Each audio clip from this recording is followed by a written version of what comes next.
এখন জঙ্গলের ভেতরে ঢুকে পড়েছি, খুব সাবধান। ভম্বল, তুই আমাকে ঢিল ছুঁড়ে মারলি কেন?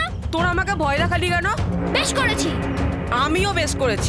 আজকে চল ক্লাসে, দেখাচ্ছি মজা।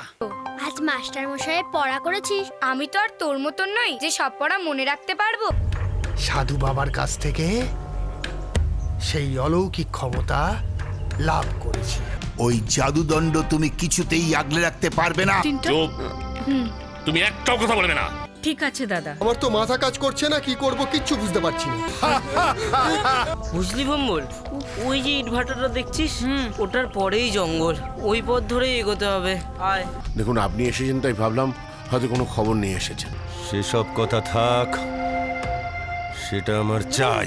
এই শুভ দিন আসুক ফিরে তোমার জীবনে বারবার, শুভ কামনা জানাই তোমায়, এই গান যেন উপহার।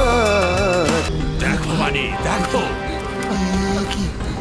বাণী, আমার কি ক্ষমতা তুমি দেখো। মিথ্যে বলে লাভ নেই, সত্যি কথাটা কিভাবে বলাতে হয় সেটা আমার ভালো জানা আছে। আজকে রাতটা মনে হয় আমাদের এই বাড়িতেই থাকতে হবে। কি বলছিস বুম্বা? বাণী, ওটা আমাকে ফেরত দিয়ে দাও। ব্রহ্মদৈত্যর গল্প সত্যিকারের ব্রহ্মদৈত্যর গল্প।